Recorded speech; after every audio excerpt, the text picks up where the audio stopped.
Well, while the US president argues their case in Washington, Rohingya Muslims back home in Myanmar are preparing for the onset of the cyclone season in flimsy tents pitched in temporary refugee camps. William Davis reports. It's a race against time.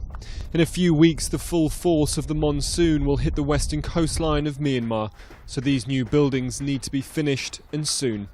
The people living in this area are mainly Rohingya Muslims, forced to live in makeshift camps after their homes were burnt to the ground after intercommunal violence with their Buddhist neighbours last year. Last week, they had to flee their tents when a cyclone threatened to destroy what little they had left. Fortunately, the storm swung north, but it was a taste of things to come over the coming weeks and months. I'm worried about how we'll live in rainy season. The house is a temporary structure. It's not strong. I'm concerned that if there's a storm coming, it will be swept away.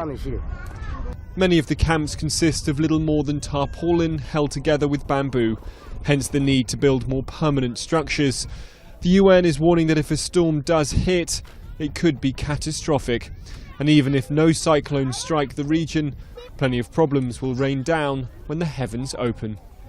We've had little rain in the last week, but already we've seen stagnant water in a lot of camps, tents and accommodation that's already flooded.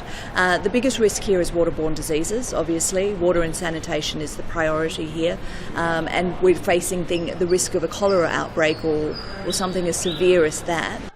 Most of the people here are completely reliant on humanitarian aid. A lack of adequate food has also raised fears over malnutrition amongst children, many of whom no longer go to school.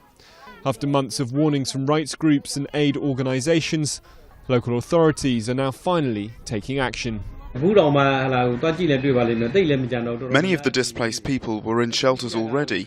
There are some people who came from the beach areas, like Pauk Tau and Kyauk Phu. We will send them back there, as the same shelters are being built there too.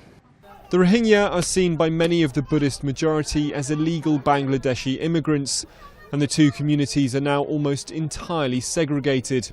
With nowhere to call home, life for the Rohingya is going to continue to be difficult for months and possibly years to come.